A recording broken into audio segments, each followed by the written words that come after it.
जय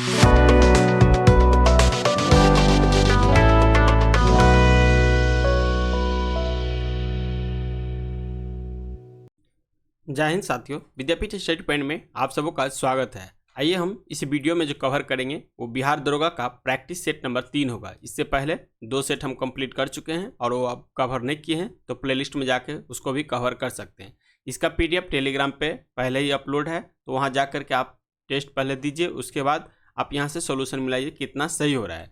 यदि आपको जो है 75+ क्वेश्चन सही हो रहा है तो आप समझ लीजिए आपकी तैयारी सही चल रहा है और आपका PT में 100% रिजल्ट जो है कंफर्म हो जाएगा यदि 75 के अप्रोक्स क्वेश्चन आप सही करते हैं। तो आज की क्लास को शुरू करते हैं। यदि चैनल पर नए हैं तो प्लीज़ चैनल को सब्सक्राइब करिए, बगल में बेल आइकन होगा उसको भी दबाइए ताकि जो भी आपका जो वीडियो अपलोड होगा उसे आप जो है उसका नोटिफिकेशन प्राप्त कर सकते हैं। तो चलिए हम पहला क्वेश्चन देखिए कौन कर रहा है। कौन सा जो है प्रजातांत्रिक देश स्वरूप में संघात्मक परंतु प्राकृतिक में एकात्मक कहा जाता है। तो ये संघात्मक और एकात्मक का लक्षण दोनों जो है हमारे देश भारत में ही प्रेजेंट है। तो यहाँ पे इसका आंसर क्या हो जाएगा? बी हो जाएगा। संघात्मक के लक्षण में भारत में देखिएगा तो लिखित संविधान हो जाएगा, संविधान की सर्वोच्चता हो जाएगा, स्वतंत्र न्यायपालिका हो जाएगा, केंद्र एवं राज्यों का पृथक शासन हो जाएगा, द्विसदनात्मक शासन व्यवस्था हो जाएगा, केंद्र एवं राज्यों के बीच शक्ति का विभाजन हो जाएगा, संविधान में संशोधन की जटिल प्रक्रिया भी हो जाएगी, उसके बाद जो है संसद में उच्च सदन राज्यसभा की उपस्थिति।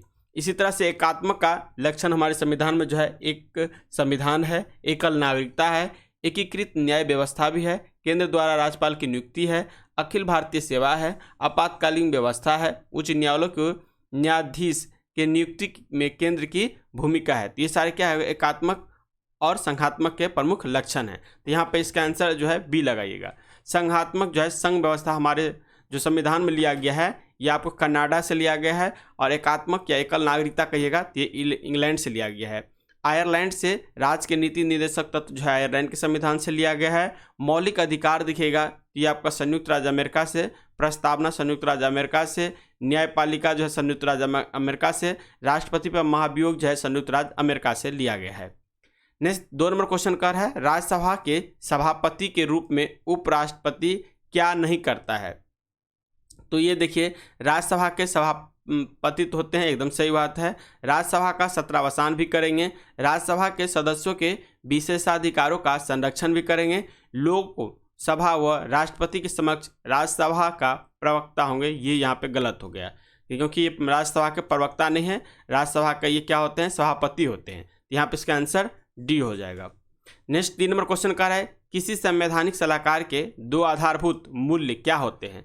तो संवैधानिक सभा के जो आधारभूत 2 मूल्य होता है वो होता है स्थिरता और स्वतंत्रता। क्या है? स्थिरता और स्वतंत्रता होना चाहिए। यहाँ पे इसका आंसर जो है आपका ए हो जाएगा।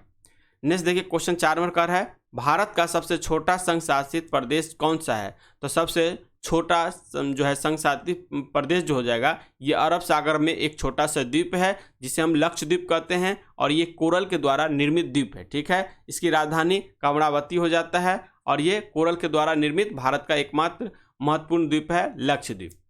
नेक्स्ट 5 नंबर क्वेश्चन कर रहा है, राज्यसभा में होते हैं तो राज्यसभा में कुल कितने सदस्य होते हैं। तो राज्यसभा में कुल देखिएगा तो 250 सदस्य होते हैं। कितने? 250, 250, जिनमें से 12 सदस्य को भारत के राष्ट्रपति के द्वारा किया जाता है, मनोनीत किया जाता है। ठीक है, और राज्यसभा में सदस्य 6 वर्ष के लिए चुने जाते हैं, जिनमें 1/3 सदस्य जो है प्रत्येक 2 वर्ष के बाद जो है सेवानिवृत्त हो जाता है। राज्यसभा का कभी भी विघटन नहीं किया जा सकता है। तो यहाँ पे इसका आंसर जो है आपका सी लगाइएगा। नेक्स्ट क्वेश्चन देखिए 6 नंबर क्वेश्चन का है, शून्य आधारित बजट किसके कहते हैं। शून्य आधारित जो बजट है वो किसे कहते हैं। तो ये बजट जो कहा जाता है प्रत्येक बार नए सिरे से बजट तैयार करना। क्या हो जाएगा? प्रत्येक बार नए सिरे से बजट को तैयार करना शून्य आधारित बजट कहते हैं। नेक्स्ट 7 नंबर क्वेश्चन का है, राज्य का मुख्यमंत्री बनने के लिए न्यूनतम निर्धारित आयु क्या है। तो न्यूनतम निर्धारित आयु हो जाएगा 25 वर्ष। 25 वर्ष जो हो जाएगा ये किसके लिए होता है?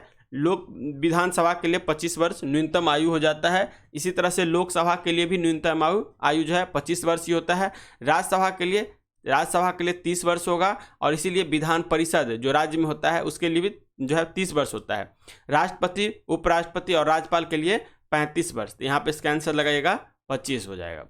नेक्स्ट 8 नंबर क्वेश्चन कर रहा है निम्नलिखित में से किस गुण से यह भी निर्धारित होता है कि भारत का संविधान जो है ये परिसंघीय है। ये जो हो जाएगा आपका इसका आंसर डी, केंद्र और राज्यों के बीच शक्तियों का विवरण। केंद्र और राज्यों के बीच शक्तियों का विवरण जो है किसमें है, तो अनुसूची 7 में इसकी चर्चा किया गया है, केंद्र और राज्य के बीच में शक्ति का विभाजन, जिसमें जो है 3 अनुसूची की चर्चा किया गया है। इसमें दे रखा है संघ सूची, दूसरा जो है वो है राज्य सूची, तीसरा जो है समवर्ती सूची। लेकिन एक और सूची का जो चर्चा है वो है अवशिष्ट सूची। यहाँ पे इसका कैंसिल लगाइएगा, डी लगाइएगा। 9 नंबर क्वेश्चन देखा रहा है भारत का संविधान स्पष्ट प्रेस की आज़ादी की व्यवस्था नहीं करता है, किंतु यह आज़ादी जो है अंतर्निहित है। ये कौन सा अनुच्छेद में इसकी चर्चा है, तो अनुच्छेद 19 का 1 का अ जो है इसमें इसकी चर्चा किया गया है। इसका आंसर जो है 1 हो जाएगा। 10 नंबर क्वेश्चन कर रहा है किस अनुच्छेद के अनुसार भारत के राष्ट्रपति द्वारा राष्ट्रीय आपातकाल की घोषणा की जाती है। तो राष्ट्रीय आपातकाल जो है 3 तरह का होता है। कितने तरह का, 3 तरह का। एक 352 देखिए 352 होता है, एक 356 होता है और एक होता है 360। तो 352 में ये अब राष्ट्रीय आपातकाल की घोषणा करते हैं। आपातकाल इसमें हो जाएगा राज्य में राष्ट्रपति शासन और ये 360 देखिएगा तो वित्तीय आपातकाल जो कि हमारे भारत में अभी तक एक बार भी नहीं लगा है। ये तो हर राज्य में लगते रहता है और राष्ट्रपति शासन राष्ट्रीय आपातकाल जो हो जाएगा 352। यहाँ पे इसका आंसर लगाइएगा जो है ए हो जाएगा। और एक चीज़ और याद रखिएगा, पूछेगा कैबिनेट की सब जो है सिर्फ एक अनुच्छेद में इसकी चर्चा किया गया है, कैबिनेट शब्द का ये हो जाएगा 352 ही हो जाएगा। इसका आंसर ए लगाइएगा। आइए 11 नंबर क्वेश्चन कर रहा है राष्ट्रपति किसकी अनुशंसा पर लोकसभा को भंग कर सकता है। तो राष्ट्रपति जो है किसकी अनुशंसा करके लोकसभा का भंग कर सकते हैं, तो लोकसभा का जो नेता होता है उनके ही द्वारा। तो लोकसभा का नेता कौन होता है, प्रधानमंत्री। प्रधानमंत्री यदि सिफारिश करता है राष्ट्रपति को जो लोकसभा को भंग कर दीजिए तो ये भंग हो सकता है। तो यहाँ पे इसका आंसर प्रधानमंत्री हो जाएगा। देखिए बिहार एक परिचय, ये वस्तुनिष्ठ है जो कि इम्तियाज अहमद सर के बुक आए हैं और रजनीश कुमार भी इनमें शामिल है। और ये 2024 का 12वां पूर्णतः संशोधित संस्करण है। नए परीक्षा पैटर्न पर आधारित है। बिहार से 100% गारंटी के साथ कहते हैं, बिहार से आपका एक भी क्वेश्चन इस सीरीज से नहीं छूटेगा। तो ये सीरीज हम स्टार्ट कर रहे हैं, आप इसको भी कवर कर लीजिए ताकि बिहार का लगभग क्वेश्चन आपको इसी बुक से देखने को मिलेगा। ये नया बुक अभी मार्केट में आया ही है, ठीक है। तो चलिए देखते हैं 12 नंबर क्वेश्चन। कह रहा है कल्याणकारी राज्य की अवधारणा संविधान के किस अनुच्छेद में वर्णित है। तो इसका वर्णन किया गया अनुच्छेद 38 में, जो कि राज्य की नीति निर्देशक तत्व है, ठीक है। संविधान के भाग 4 में देखिएगा तो राज्य के नीति निर्देशक सिद्धांत या तत्व के अनुच्छेद 38 में कल्याणकारी राज्य की अवधारणा का वर्णन किया गया है। यह अवधारणा शासन की वह संकल्पना है जिसमें जो है राज्य नागरिकों की आर्थिक एवं सामाजिक उन्नति में महत्वपूर्ण भूमिका निभाती है। यहाँ पे इसका आंसर जो लगाइएगा ए हो जाएगा। नेक्स्ट देखिए यहाँ 19 दे रखा है, तो 19 में जानते हैं स्वतंत्रता, विभिन्न प्रकार की स्वतंत्रता की चर्चा किया गया है। उसके बाद 18 में देखिएगा तो उपाधियों का अंत है। नेक्स्ट 13 नंबर क्वेश्चन कर रहा है विश्व का सर्वाधिक सक्रिय ज्वालामुखी कौन है। तो विश्व का सबसे जो सक्रिय ज्वालामुखी है कौन है, कोटोपैक्सी है। कौन है, कोटोपैक्सी। विश्व का सर्वाधिक सक्रिय ज्वालामुखी जो है कोटोपैक्सी है। यह जो है दक्षिणी अमेरिका के इक्वाडोर में स्थित विश्व का सबसे ऊंचा पर स्थित जो है सक्रिय ज्वालामुखी हो जाएगा, ठीक है। इसका आंसर जो लगाइएगा जो है सी हो जाएगा। नेक्स्ट 14 नंबर क्वेश्चन कर रहा है हमारे सौरमंडल निम्नलिखित में से किस एक छोटी सी इकाई है। मतलब किसकी छोटी सी इकाई है ये बताना है हमारे सौरमंडल। तो इसका जो देखिएगा इसका आंसर हो जाएगा दूध मेखला। किसका हो जाएगा, दूध मेखला, ग्लेस्की का ये दूध मेखला। यहाँ पे इसका आंसर ए हो जाएगा। 15 नंबर क्वेश्चन कर रहा है हिंदू समृद्धि दर की संकल्पना किसने दी है। हिंदू समृद्धि दर जो है इसकी संकल्पना किसके द्वारा दिया गया है, प्रोफेसर राजकृष्णन के द्वारा। किसके द्वारा, प्रोफेसर राजकृष्ण के द्वारा दिया गया है, जिसे हम हिंदू दर भी कहते हैं। 16 नंबर कह रहा है डिएगो गार्सिया द्वीप जो है कहाँ स्थित है। डिएगो गार्सिया द्वीप जो है ये हिंद महासागर में, हिंद महासागर की ये प्रमुख द्वीप है। इसकी खोज जो है 16वीं शताब्दी में जो है नूरोपीचिए के द्वारा किया गया था। किसके द्वारा? नूरोपीचिए के द्वारा किया गया था। 17 नंबर क्वेश्चन कर है निम्नलिखित में से कौन सी परियोजना नर्मदा नदी पर स्थित नहीं है। देखिए ये नहीं वाला जो क्वेश्चन रहता है इसमें बहुत आदमी जो है गलत करके आ जाते हैं, तो इसीलिए आप नहीं पर ज़्यादा जोर देकर ध्यान दीजिएगा। जो नर्मदा नदी पर इसमें से कौन सा परियोजना जो है स्थित नहीं है, ठीक है। इसमें देखिए इंदिरा सागर परियोजना नर्मदा पर है, सही है। महेश्वरी पन बिजली परियोजना ये भी नर्मदे पे है। जोवत जो है परियोजना ये भी नदी जो है आपको नर्मदा नदी पे ही है। जबकि कोयना विद्युत परियोजना ये कोयना नदी महाराष्ट्र में है। किस पे? कोयना नदी है और ये महाराष्ट्र में, महाराष्ट्र में है, तो ये याद रखिएगा। इसका आंसर डी लगाइएगा। 18वां क्वेश्चन कर है आदर्श मानसून प्रणाली किस में विकसित होती है। तो आदर्श मानसूनी प्रणाली जो है ये भारत में विकसित होती है, इसका आंसर बी हो जाएगा। 19 नंबर क्वेश्चन कर है अखनूर पुल किस नदी पर बनाया गया था। तो अखनूर पुल जो है ये आपका देखिएगा तो चेनाब, किस पे? चेनाब नदी पे बनाया गया था, इसका आंसर जो है डी लगाइएगा। 20 नंबर क्वेश्चन कर है भारत के किस राज्य में अनुसूचित जनजाति की आबादी का प्रतिशत उच्च है। तो ये देखिए कौन सा जनजाति हो जाएगा, तो ये आपका मिजोरम हो जाएगा, मिजोरम। देखिए क्या भारत में किस राज्य में अनुसूचित जनजाति की आबादी, यानी राज्य में कौन से राज्य में सबसे ज़्यादा अनुसूचित जनजाति का प्रतिशत है, तो ये हो जाएगा मिजोरम में। 21 नंबर क्वेश्चन कर है निम्नलिखित में से किस शहर में भारतीय पेट्रोलियम अनुसंधान संस्थान स्थित है। भारतीय पेट्रोलियम अनुसंधान संस्थान जो है अवस्थित है, ये हो जाएगा देहरादून में। कहाँ पे? देहरादून में। 22 नंबर क्वेश्चन कर है भारत की मिट्टियों में आमतौर पर निम्न में से किसकी कमी पाई जाती है। तो आप देखिए भारत के मिट्टी में जो कहीं भी रहेगा तो सबसे पहले तो नाइट्रोजन की कमी 100% सारे के सारे मिट्टी में पाया जाता है, और खास करके जैव पदार्थ भी इसमें बहुत कम मात्रा में रहता है, तो इसका आंसर बी हो जाएगा जैव पदार्थ। 23 नंबर क्वेश्चन कर है पुरुष हॉकी विश्व कप 2023 की मेजबानी कौन सा देश करेगा। तो पुरुष हॉकी जो है इसका मेजबानी जो करने वाला है ये अपना भारत करने वाला है। 24 नंबर क्वेश्चन कर है इंदिरा गांधी नहर का स्रोत जो है ये क्या है। इंदिरा गांधी नहर का स्रोत जो देखिएगा ये आपका हो जाएगा हरिके बैराज। क्या हो जाएगा? हरिके बैराज।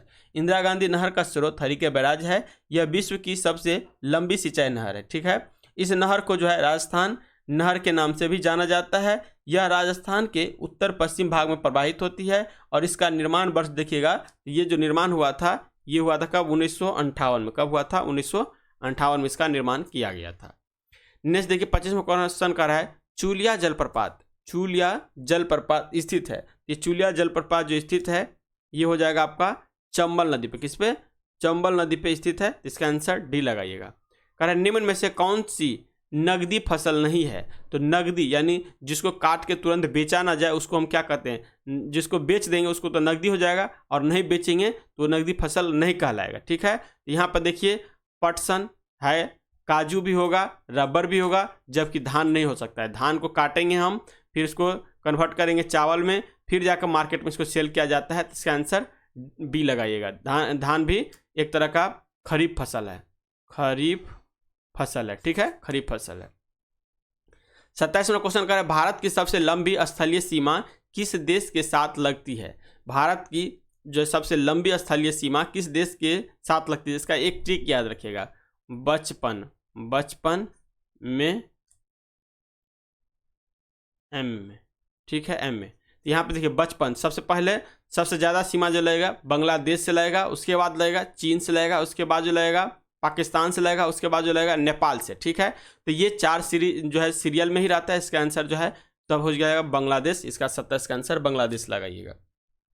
देखिए बांग्लादेश के साथ जो सीमा लगता है वो लगभग याद रखिएगा 4000 के आसपास लगता है, 4096 के आसपास लगता है, ठीक है।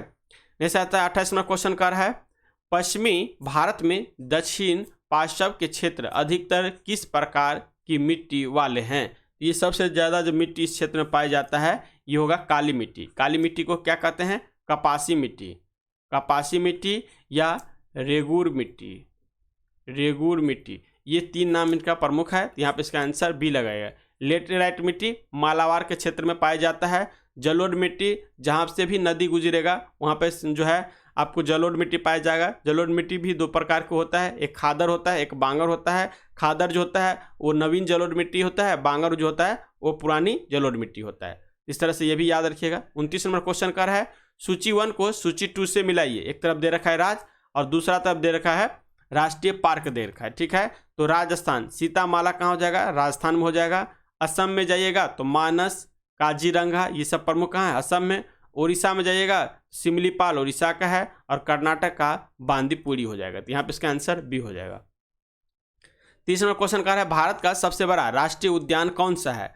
तो भारत का सबसे बड़ा जो राष्ट्रीय उद्यान है ये हेमिस है। ये क्या है, हेमिस है। इसका आंसर जो है बी लगाइएगा। जो है क्या कर रहा है, यह कर रहा है यह भारत के जम्मू कश्मीर राज्य में पूर्वी लद्दाख क्षेत्र में काफ़ी ऊंचाई पर स्थित है। यह भारत में हिमालय के उत्तर में एकमात्र राष्ट्रीय उद्यान है। इसका जो है क्षेत्रफल लगभग 4400 वर्ग किलोमीटर है। यह राष्ट्रीय उद्यान हिम तेंदुए के लिए प्रसिद्ध है। तो इसका आंसर बी हो जाएगा।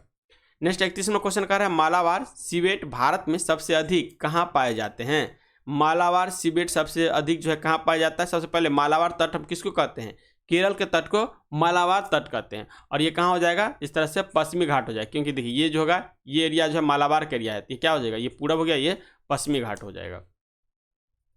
32 में क्वेश्चन कर रहा है मानसून प्रत्यावर्तन के समय बिहार के मैदानी भाग में किस हवा का प्रभाव रहता है। इसमें जो हवा का प्रभाव रहता है ये ठंडी पछुआ और उत्तरी हवा का प्रभाव रहता है। ठंडी पछुआ और उत्तरी हवा का प्रभाव रहता है। नेक्स्ट 33 में क्वेश्चन कर रहा है भीम बांध वन्यजीव अभ्यारण्य बिहार के किस जिले में स्थित है। भीम बांध वन्यजीव अभ्यारण्य जो है ये बिहार के किस जिले में स्थित है। ये मुंगेर में, कहाँ पे हो जाएगा, मुंगेर में। 34 में क्वेश्चन कर रहा है दक्षिण बिहार की नदी पुनपुन का उद्गम स्थल। तो पुनपुन नदी जो है उसका उद्गम स्थल जो देखिएगा ये कहाँ हो जाएगा, पलामू की चौराहा पहाड़ी। कहाँ हो जाएगा, पलामू की चौराहा जो है पहाड़ी हो जाएगा, ठीक है। दक्षिण बिहार की यह जो है दूसरी प्रमुख नदी है। यह नदी कभी कभी पटना के लिए बाढ़ का खतरा पैदा करती है और ये गंगा नदी में मिल जाती है। तो इसका आंसर डी लगाइएगा। नेक्स्ट 35 में क्वेश्चन कर रहा है राजपुर नहर परियोजना किस नहर की एक शाखा है। तो राजपुर नहर परियोजना, राजपुर नहर परियोजना जो हो जाएगा ये हो जाएगा आपका पूर्वी कोसी नहर। क्या हो जाएगा, पूर्वी कोसी नहर की एक शाखा है। नेक्स्ट है बिहार की सिंचाई योजना। बिहार की सिंचाई योजना जो हो जाएगा ये सौर क्रांति सिंचाई योजना है। क्या हो जाएगा, सौर क्रांति सिंचाई योजना, यहाँ पे डी हो जाएगा। बिहार का सबसे प्रमुख कृषि उद्योग क्या है। तो बिहार का सबसे प्रमुख कृषि उद्योग जो हो जाएगा ये चीनी उद्योग हो जाएगा। इसका आंसर ये हो जाएगा। नेक्स्ट 38 में क्वेश्चन कर रहा है बिहार के किस जिले में क्वार्टरजाइट पाया जाता है। तो बिहार के जो आपका जमुई जिला है वहाँ पे क्वार्टरजाइट पाया जाता है। तो यहाँ पे इसका आंसर बी हो जाएगा। कह रहा है बिहार उड़ीसा से कब अलग हुआ। बिहार पहले जो है पश्चिम बंगाल से 1912 में अलग होता है। उसके बाद देखिए तो बिहार से फिर उड़ीसा अलग हो जाता है और ये होता है 1 अप्रैल 1936 को होता है। इसका आंसर 1 अप्रैल 1936 हो जाएगा। 40 में क्वेश्चन कर रहा है बिहार में विधानसभा सदस्यों का कार्यकाल जो होता है कितने वर्ष होता है। तो विधानसभा के सदस्यों का कार्यकाल कितने वर्ष का होता है। तो इसका देखिए कि 40 का आंसर जो है बी हो जाएगा। 5 वर्ष का विधानसभा का ही कार्यकाल होता है, ठीक है। उसके बाद क्या होता है, विघटन हो जाता है, फिर चुनाव होता है। तो इसी तरह से विधानसभा के सदस्यों का भी कार्यकाल 5 वर्ष का ही रहता है। नेक्स्ट देखिए 41वां क्वेश्चन कर रहा है बिहार में नेशनल जूट मैन्युफैक्चरिंग मिल कहाँ पर स्थित है। नेशनल जूट मैन्युफैक्चरिंग मिल जो है ये कहाँ पे स्थित है। इसका आंसर जो हो जाएगा कटिहार में। कहाँ पे, कटिहार में। 42वां क्वेश्चन कर रहा है बिहार में सिंदूर उद्योग जो है कहाँ पर स्थित है। तो बिहार में सिंदूर उद्योग जो हो जाएगा ये बेगूसराय में है, बी लगाइएगा। 43वां क्वेश्चन कर रहा है बिहार की प्रथम महिला मुख्यमंत्री कौन थी। तो बिहार की प्रथम महिला जो मुख्यमंत्री बनी ये श्रीमती राबड़ी देवी बनी थी। यहाँ पे इसका आंसर सी हो जाएगा। 44वां क्वेश्चन कर रहा है भारत के पहले हाथी स्मारक का अनावरण किस राज्य में किया गया है। तो ये जो किया गया है आपका उत्तर प्रदेश में। यहाँ पे इसका आंसर बी हो जाएगा। नेक्स्ट है फेफड़ों का मूल सामर्थ्य जो है ये क्या होता है। तो फेफड़ों का मूल सामर्थ्य जो होता है अंतः श्वसन सामर्थ्य प्लस कार्यात्मक अवशेष वायु का आयतन। यहाँ पे इसका आंसर जो है ए हो जाएगा। 46वां क्वेश्चन कर रहा है निम्न में से कौन सा जीव अमोनिया उत्सर्जी है, यानी अमोनिया का उत्सर्जन करता है कौन सा जीव। तो यहाँ पे बताना है आपको। तो आंसर हो जाएगा सरीसृप। क्या हो जाएगा, सरीसृप हो जाएगा, डी हो जाएगा। 47वां क्वेश्चन कर रहा है फिनाइल कीटोन्यूरिया क्या हो जाएगा, फिनाइल कीटोन्यूरिया न्यूरिया का कारण जो है ये क्या होगा? इसका कारण जो होगा फिनाइल एलेनिन। क्या हो जाएगा? Phenyl alanine. यहाँ पे इसका आंसर ए लगाइएगा। देखिए कह रहा है फिनाइल कीटोन्यूरॉन एक अनुवांशिक रोग है। इसमें जो है जीन दोष के कारण रुधिर में फिनाइल एलेनिन की मात्रा बढ़ जाती है। जीन दोष के कारण फिनाइल एलेनिन का जो है अपघटन करने वाला एंजाइम रोगी व्यक्ति में अनुपस्थित होता है। तो यहाँ पे इसका आंसर ए हो जाएगा। 48 नंबर क्वेश्चन कर रहा है पीयूष ग्रंथि अंतःस्रावी ऑर्केस्ट्रा का नेता है। क्या कहता है? अंतःस्रावी ऑर्केस्ट्रा का नेता है क्योंकि ये जो हो जाएगा इसका आंसर अन्य अंतःस्रावी ग्रंथियों का नियंत्रण करती है।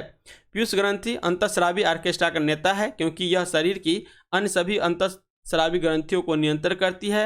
यह जो है प्रमस्तिष्क के हाइपोथैलेमस संरचना के पास उपस्थित होती है। इसके अग्रपिंड से जो है 6, मध्यपिंड से 1 जो है 1 तथा पश्चपिंड से 2 हार्मोन का स्राव होती है। तो इसका आंसर जो है डी लगाइएगा। नेक्स्ट 49 में क्वेश्चन कह रहा है निद्रा रोग किस जंतु के द्वारा होता है? तो निद्रा रोग जो है ये आपको किसके द्वारा होता है? ट्रिप्नोसोमा के द्वारा। किसके द्वारा? ट्रिप्नोसोमा। इसका आंसर सी हो जाएगा। देखा रहा है निद्रा रोग जो है एक प्रोटोजोआ जिसे ट्रिप्नोसोमा कहते हैं द्वारा जनित रोग है। इसमें जो है रोग को उच्च ताप, सिर दर्द एवं आलस उत्पन्न होती है। यह रोग जो है सीसी मक्खी द्वारा फैलता है और सीसी मक्खी द्वारा ये फैलता है। यहाँ 50वां क्वेश्चन का है धुंध कोहरा का निर्माण होता है। तो धुंध कोहरा का जो निर्माण होगा ये होगा आपका धुंध, धुएं प्लस धूल प्लस कुहासा। यहाँ पे सी आंसर हो जाएगा। 51वां क्वेश्चन का है भारत राष्ट्रीय कांग्रेस का प्रथम विभाजन कब हुआ था? ये सूरत अधिवेशन 1907 में, जिसकी रास बिहारी घोष के द्वारा इसकी अध्यक्षता किया गया था और ये गरम दल और नरम दल 2 दलों में विभाजित हो गया था। तो इसका आंसर बी लगाइएगा। 52वां क्वेश्चन का राष्ट्रीय आंदोलन के इतिहास में राजद्रोह के लिए जो है दंडित होने वाले पहले नेता ये जो थे कौन थे? तो पहले नेता होना चाहिए यहाँ पे बाल गंगाधर तिलक। कौन हो जाएगा? बाल गंगाधर तिलक हो जाएगा। नेक्स्ट देखिए 53वां क्वेश्चन कर अल हिलाल समाचार पत्र किसके द्वारा राष्ट्रीयता के प्रचार के लिए शुरू किया गया था? तो अब्दुल कलाम आज़ाद। अल हिलाल अब्दुल कलाम आज़ाद की प्रमुख पत्रिका है। नेक्स्ट 54वां क्वेश्चन कर उत्तरी गोलार्ध के में जो है कर्क संक्रांति के समय 12 घंटे का दिन जो होता है ये कब होता है? यहाँ पे कब दे रखा है? उत्तरी गोलार्ध में कर्क संक्रांति के समय 12 घंटे का दिन कब होगा? कब मतलब यहाँ पे दे रखा है, यहाँ पे तो रेखाउट दे रखा है। इसका देखिए 54 का आंसर जो दे रखा है सी दे रखा है। इसका जो हम कोट कर देंगे ऑप्शन में, ठीक है? तो कमेंट में कर देंगे कब होता है। इसमें डेट होना चाहिए, डे होना चाहिए। ये शायद जो होता है जुलाई उलाई में होता है। नेक्स्ट देखिए 55वां क्वेश्चन का ना राष्ट्रीय शोक दिवस कब मनाया जाता है? तो राष्ट्रीय शोक दिवस जो है ये मनाया जाता है आपका बी। इसका आंसर दे रखा है बंगाल विभाजन लागू होने के दिन। कब होता है? बंगाल विभाजन लागू होने के दिन। 56वां क्वेश्चन कर रहा है वंदे मातरम किस आंदोलन के शीर्षक गीत बना? तो वंदे मातरम जो है ये आपका स्वदेशी आंदोलन कब चला था? 1905 में। यही बंगाल विभाजन लागू कर देने के कारण यह स्वदेशी आंदोलन चला था, उसी में वंदे मातरम गीत जो है शीर्षक बन गया था। नेक्स्ट कर रहा है 57वां क्वेश्चन निम्नलिखित में से कौन सुमेलित नहीं है? तो पहला देखिए कह रहा है इसमें लॉर्ड कॉर्नवालिस अस्थायी बंदोबस्त एकदम सही है। लॉर्ड कॉर्नवालिस के द्वारा ही अस्थायी बंदोबस्त लागू किया गया था। लॉर्ड वेलेस्ली सहायक संधि प्रणाली सही है। लॉर्ड हेस्टिंग द्वितीय आंग्ल मराठा युद्ध ये यहाँ पे गलत दे रखा है। लॉर्ड बेंटिक 1829 का संतरमा रेगुलेटिंग एक्ट ये यहाँ सही है। यहाँ पे 57 का आंसर जो है सी हो जाएगा। 58वां क्वेश्चन का है गदर पार्टी की स्थापना किस वर्ष की हुई थी? तो गदर पार्टी की जो स्थापना हुआ था लाला हरदयाल के द्वारा इसकी स्थापना किया गया था और ये 1913 में इसकी स्थापना हुई थी। तो इसका आंसर सी हो जाएगा। 59वां क्वेश्चन करना है श्रीरंगपट्टनम की संधि टीपू सुल्तान और किसके बीच में हुई थी? तो श्रीरंगपट्टनम की संधि तृतीय आंग्ल मैसूर युद्ध हुआ था और उसके बाद जो है श्रीरंगपट्टनम की संधि हुई थी और ये हुआ था आपका टीपू सुल्तान और कॉर्नवालिस के बीच में। किसके बीच में? कॉर्नवालिस के बीच में।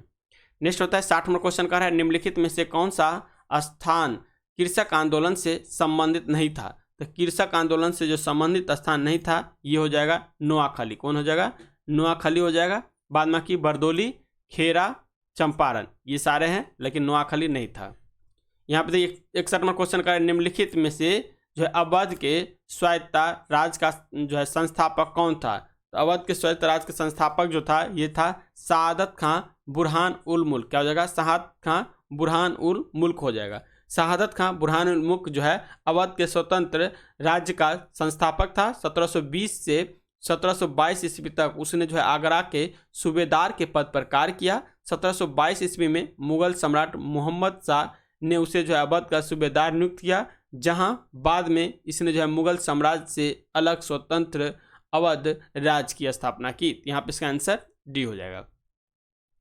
62 नंबर क्वेश्चन कर रहा है भारत में जो है निम्न वायसराय में से किसके काल में Indian penal code, civil procedure code और क्रिमिनल प्रोसीजर कोड पारित हुआ था? तो ये जो हुआ था आपका लॉर्ड कैनिंग के काल में। किस काल में? लॉर्ड कैनिंग के काल में। 63 नंबर क्वेश्चन कर रहा है तीजन बाई किस प्रकार के संगीत से संबंध थे? तो तीजन बाई जो थे ये पांडवानी लोकगीत नाटक, क्या हो जाएगा? पांडवानी लोकगीत नाटक से संबंधित थे। नेक्स्ट है पांडवानी किस राज्य का प्रमुख लोक नृत्य शैली है? तो पांडवानी हो जाएगा ये महाराष्ट्र का प्रमुख जो है लोक नृत्य शैली हो जाएगा, महाराष्ट्र का, बी हो जाएगा। लावनी भी महाराष्ट्र का है, लावनी भी महाराष्ट्र का ही है। नेक्स्ट है 65 नंबर यूनान का वह कौन सा विद्वान था जिसे परमाणु का जनक कहा जाता है? तो परमाणु के जनक जो कहा जाता है ये डेमोक्रिटस। किसे? डेमोक्रिटस। 65 का बी आंसर दे रखा है, डेमोक्रिटस। नेक्स्ट देखिए 66 में क्वेश्चन कर रहा है तीरभुक्ति आधुनिक दरभंगा का राज्यपाल तुगलक काल में कौन था? तो आधुनिक दरभंगा है जिसका नाम पहले क्या था? तीरभुक्ति था, और ये तुगलक समय में राज्यपाल इसको नियुक्त किया गया था। ये कौन थे? गोविंद गुप्त था। कौन था? गोविंद गुप्त। इसका आंसर ए हो जाएगा। 67 में क्वेश्चन कर रहा है किस मुगल सम्राट के शासनकाल में बिहार पर दिल्ली का नियंत्रण वस्तुतः समाप्त हो गया था? ये फर्रुखसियार, इसे ही लंपट मूर्ख भी कहा जाता है, फर्रुखसियार। नेक्स्ट देखिए 68 में क्वेश्चन कर रहा है वह स्रोत जिसमें पाटलिपुत्र के प्रशासन का विस्तृत वर्णन उपलब्ध है, ये क्या हो जाएगा? इंडिका हो जाएगा। और इंडिका किसका लिखा है? ये मेगास्थनीज के लिखा हुआ पुस्तक है। मेगास्थनीज चंद्रगुप्त मौर्य के दरबार में आया था। सेलुकेट निकेटर का ये राजदूत था। यहाँ पे इसका आंसर सी लगाइएगा। 69 में क्वेश्चन कर रहा है शेर खां बिहार के किस शासक का संरक्षण नियुक्त हुआ था? शेर खां बिहार के किस शासक का संरक्षण नियुक्त हुआ था? ये जो नियुक्त हुआ था इसका आंसर जलाल खां का। किसका? जलाल खां, बी हो जाएगा। 70 में क्वेश्चन कर रहा है बिहार में तुर्क सत्ता का संस्थापक कौन था? तो बिहार में तुर्क सत्ता का जो संस्थापक था ये था इब्ने बख्तियार खिलजी। कौन था? बख्तियार खिलजी। इसका आंसर बी हो जाएगा। 71 में क्वेश्चन कर रहा है बिहार का कौन सा क्षेत्र 1770 से 71 ईस्वी में सन्यासी विद्रोह का जो केंद्र था वो बना था? तो ये पूर्णिया हो जाएगा। क्या हो जाएगा? पूर्णिया। नेक्स्ट आता है 72 में क्वेश्चन बोध गया में महाबोधि मंदिर बनाया गया, जहाँ पे बोध गया में महाबोधि मंदिर बनाया गया था, तो ये बनाया गया था आपका गौतम बुद्ध को ज्ञान की प्राप्ति हुआ था। कहाँ पे? बोध गया में ही। ठीक है, यहाँ पे इसका आंसर बी हो जाएगा। सिकंदर जो है भारत में बढ़ते हुए किस नदी तक पहुंचा था? और इस नदी के बाद जो है इसको वापस लौटना पड़ा था। यहाँ पे ब्यास। क्या हो जाएगा? ब्यास। इसी को हाइफेनिस नाम से भी जाना जाता है, ब्यास नदी को। नेक्स्ट देखिए 74 में क्वेश्चन कर उज्जैन का प्राचीन नाम क्या था? उज्जैन का नाम था अवंती। अवंती का राजधानी उज्जैनी था। यहाँ पे इसका आंसर 74 का जो है सी लगाइएगा। नेक्स्ट है प्राचीनतम विश्वविद्यालय कौन है? तो सबसे प्राचीनतम विश्वविद्यालय जो होगा ये नालंदा होगा, लेकिन यदि रहे तक्षशिला तो तक्षशिला वो होगा। सबसे प्राचीनतम तक्षशिला है, उसके बाद नालंदा। तो इसके आंसर डी लगाइएगा। 76 में क्वेश्चन कर रहा है निम्नलिखित में से कौन सा एक नगर सिंधु सभ्यता में जो है पश्चिमी एशिया के साथ समुद्री व्यापार से संबंधित था? तो ये हो जाएगा लोथल। लोथल जो था ये वित्तीय जो है हड़प्पा सभ्यता का वित्तीय राजधानी भी कहा जाता था। लोथल भोगवा नदी के किनारे था, गुजरात में स्थित था। ठीक है, और यहीं पे देखिएगा तो डॉकयार्ड भी बना हुआ था, जिसे हम समुद्री जहाज का रहने के लिए या डॉकयार्ड कहते हैं, जिससे हम बंदरगाह भी कहते हैं। कालीबंगा राजस्थान में हो गया। काले रंग की चूड़ियाँ, यहाँ पे जुते हुए खेत का साक्ष्य मिला है। ठीक है, इसके बाद आइए हड़प्पा का खोज जो है राखलदास बनर्जी के द्वारा 1921 में किया गया था। नेक्स्ट आता है 77 में क्वेश्चन मौर्य काल में सीता मुख्य रूप से किसके लिए प्रयुक्त होता था? तो मौर्य काल में सीता का प्रयोग होता था राजकीय भूमि से प्राप्त आय या कर कह सकते हैं। इसका आंसर ये हो जाएगा। 78 में क्वेश्चन कर रहा है लाल चेर के नाम से किस शासक को जाना जाता है जिसने जो है कननगी मंदिर का निर्माण करवाया था? ये मंदिर का जो निर्माण करवाया था ये हो जाएगा सेनगुटवन। क्या हो जाएगा? सेनगुटवन हो जाएगा। लाल चेर के नाम से चेर शासक सेनगुटवन को ही जाना जाता है। ठीक है, उसने जो है कननगी मंदिर का निर्माण करवाया था। सेनगुटवन दक्षिण भारत से चीन के लिए दूतावास भेजने वाला पहला चेर शासक था। दक्षिण भारत में पत्नी पूजा अर्थात पत्नी को देवी रूप में मूर्ति बनाकर पूजा को आरंभ करने का श्रेय भी सेनगुटवन को ही जाता है। तो यहाँ पे इसका आंसर ए लगाइएगा। ये कृष्ण प्रथम दे रखा है, ये राष्ट्रकूट शासन है कृष्ण प्रथम, और इसके द्वारा ही जो एलोरा गुफा जो निर्माण करवाया गया है ये कृष्ण प्रथम के द्वारा ही करवाया गया है। नेक्स्ट 79 में क्वेश्चन देखिए, तक्काकोलम का युद्ध किसके मध्य हुआ था? तो तक्काकोलम का ये युद्ध हुआ था, ये आप देखिएगा तो इसके चोल और राष्ट्रकूट, किसके? चोल और राष्ट्रकूट के बीच में हुआ था। तो इसका आंसर डी हो जाएगा। 80 नंबर क्वेश्चन कर रहा है, दिल्ली का प्रथम सुल्तान कौन था जिसने नहरों का निर्माण करवाया? तो नहरों का निर्माण जो है तुगलक वंश से शुरू होता है, और तुगलक वंश के संस्थापन गयासुद्दीन तुगलक के द्वारा सबसे पहले नहर का निर्माण किया जाता है। लेकिन इसी क्वेश्चन में ट्विस्ट कर दे और बोले जो सबसे ज़्यादा नहरों का निर्माण कौन सा दिल्ली सल्तनत के शासक किया था? तो यहाँ पे फिरोज शाह तुगलक हो जाएगा। ठीक है, सबसे ज़्यादा फिरोज शाह तुगलक, और शुरुआत जो किया था ये गयासुद्दीन तुगलक। तो यहाँ पे डी गयासुद्दीन तुगलक हो जाएगा। 81 नंबर क्वेश्चन कर रहा है, सैयद बंधुओं ने मराठों के सहयोग से किस मुगल सम्राट को सत्ताच्युत कर हत्या कर दी थी? तो ये जो किया गया था फर्रुखसियार का। किसका? फर्रुखसियार, इसी को घृणित कायर भी कहा गया है, फर्रुखसियार। नेक्स्ट 82 नंबर क्वेश्चन कर रहा है, किस युद्ध को जीतने के बाद शेरशाह ने दिल्ली में जो अफगान सत्ता की स्थापना किया? तो कौन सा? ये शेरशाह सूरी जो थे दिल्ली में जो अपना जो अफगान शासन के, देखिए ये दूसरा अफगान शासक, याद रखिएगा ये दूसरा अफगान शासक था। इससे पहला लोधी वंश जो था ये भी अफगान शासक था जो दिल्ली सल्तनत में अपनी स्थापना कर चुका था। लेकिन शेरशाह दूसरी अफगान सत्ता को स्थापित करते हैं दिल्ली में, और ये करते हैं बिलग्राम का युद्ध। कब होता है? बिलग्राम का युद्ध करने के बाद जो है इनकी स्थापना करते हैं। बिलग्राम का युद्ध कब होता है? ये होता है 1540 ईस्वी में। कब होता है? 1540 ईस्वी में। नेक्स्ट 83 नंबर क्वेश्चन कर रहा है, बाबर ने तुलुगामा नीति का प्रयोग सबसे पहले कहाँ किया? तो सबसे पहले इसी में तोपखाना, तुलगाम नीति, सैनिकों को घेर करके उसको जो है तोप से उड़ा देना, ये सब काम जो किया था पानीपत का युद्ध। और पानीपत का युद्ध कब हुआ था? तो 1526 में पानीपत का युद्ध हुआ था। किसके किसके बीच में? बाबर और इब्राहिम लोदी के बीच में। ये लोदी को हरा करके फिर दिल्ली सल्तनत को ख़त्म करके वहाँ से मुगल वंश का शुरुआत हो जाता है। यहाँ पे इसका आंसर लगाया पानीपत का युद्ध। नेक्स्ट 84 नंबर क्वेश्चन कर रहा है, अबुल फजल की हत्या किसने की थी? तो अबुल फजल की जो हत्या किया गया था ये आपको वीर सिंह बुंदेला के द्वारा। किसके द्वारा? वीर सिंह बुंदेला के द्वारा। 1602 ईस्वी में बुंदेल राज वीर सिंह बुंदेला ने जो है शाहजादा सलीम के उकसाने से अबुल फजल की हत्या कर दी थी। अबुल फजल ने मुगलकालीन शिक्षा एवं साहित्य में अपना बहुमूल्य योगदान दिया था। उनकी मुख्य रचनाओं में अकबरनामा तथा आईने अकबरी जो है अबुल फजल का प्रमुख रचना है। नेक्स्ट 85 नंबर क्वेश्चन कर रहा है, कारगम रासलीला जो है कथकली, बिहू, लोकनृत्य निम्न में से किस राज्य से संबंधित है? तो ये आपको बताना है कौन कौन से इसमें संबंधित है। तो कारगम ये तमिलनाडु से जाएगा, रासलीला उत्तर प्रदेश में, कथकली केरल में, और बिहू असम का। तो यहाँ पे इसका आंसर ये हो जाएगा, मिल रहा है।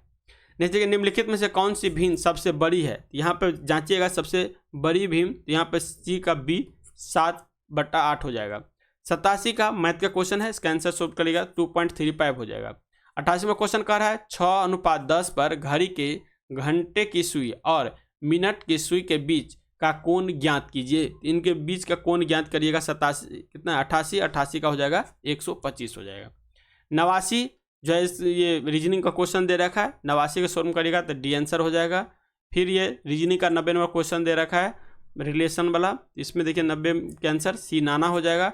नेक्स्ट क्वेश्चन क्या है, टूथपेस्ट में प्रयुक्त होने वाले रासायनिक यौगिक कौन होते हैं? रासायनिक यौगिक जो होता है ये होता है मैग्नीशियम कार्बोनेट। क्या होता है? मैग्नीशियम कार्बोनेट होता है। 92 क्वेश्चन कह रहा है, गणित का नोबेल पुरस्कार किसे कहा जाता है? तो गणित का नोबेल पुरस्कार जो है एबल प्राइज को कहा जाता है। तो बी हो जाएगा। श्री अम्मा अयप्पन, क्या नाम है? श्री अम्मा एंगर अयप्पन के नाम से मशहूर भारतीय महिला कौन थी? तो ये जो हो जाएगा 93 का बी श्रीदेवी हो जाएगी। 94 क्वेश्चन कर रहा है, देशों के समूहों के साथ व्यापार करार करने की औपचारिक पद्धति को क्या कहा जाता है? ये हो जाएगा ट्रेंडिंग ब्लॉक। क्या हो जाएगा? ट्रेंडिंग ब्लॉक कहा जाता है। 95वां क्वेश्चन कह रहा है निम्न में से कौन सी राष्ट्रीय आय के मापन की विधि नहीं है? राष्ट्रीय आय की मापन की विधि जो होगा निवेश विधि नहीं होगा, बाद की मूल्य वर्धित विधि, आय विधि और व्यय विधि, ये तीनों है और निवेश विधि नहीं होगा। 96वां क्वेश्चन कह रहा है भारत में लीड बैंक की योजना कब प्रारंभ की गई या कब शुरू किया गया है? तो ये हो जाएगा इसका वर्ष 1969 में। कब हो जाएगा? वर्ष 1969 में। 97वां क्वेश्चन कह रहा है यदि धन मुद्रा बहुत अधिक हो और माल बहुत कम हो तो वह स्थिति क्या कहलाएगी? तो यह ऑब्वियसली है मुद्रास्फीति कहलाएगी। इसका आंसर बी हो जाएगा। 98 क्वेश्चन कह रहा है भारत सरकार के सार्वजनिक ऋण परिचालनों को कौन संचालित करता है? ये संचालन का काम करता है भारतीय रिजर्व बैंक आरबीआई के द्वारा, तो डी हो जाएगा। 99 क्वेश्चन कह रहा है निवल राष्ट्रीय उत्पाद मालूम करने के लिए हम सकल राष्ट्रीय उत्पाद से क्या घटाते हैं? इससे जो घटाएंगे ये मुद्रा स्फीति जिसे हम ह्रास भी कहते हैं। यहाँ पे इसका आंसर डी हो जाएगा, ह्रास को घटाते हैं, जिसे इंग्लिश में डेफिसिट भी कहा जाता है। नेक्स्ट आता है 100 नंबर क्वेश्चन किस स्मारक से गौतम बुद्ध ने दुनिया के लिए बौद्ध धर्म के अपने दिव्य ज्ञान का प्रचार किया था? ये जो किया गया था महाबोधि मंदिर से। इस तरह से इसका 100 क्वेश्चन का डिस्कशन यहाँ पे कंप्लीट होता है। यदि चैनल पर नए हैं तो प्लीज़ चैनल को सब्सक्राइब करिए, बगल में बेल आइकन होगा उसको दबाइए और इस चैनल से जुड़िए ताकि हमें भी मोटिवेट मिलते रहे। और इसी तरह से नया नया सेट जो भी आएगा मार्केट में डेली आपको लगभग दरोगा और बिहार सिपाही का भी टेस्ट हम करा रहे हैं, तो इससे जुड़िए और डेली टेस्ट दीजिए।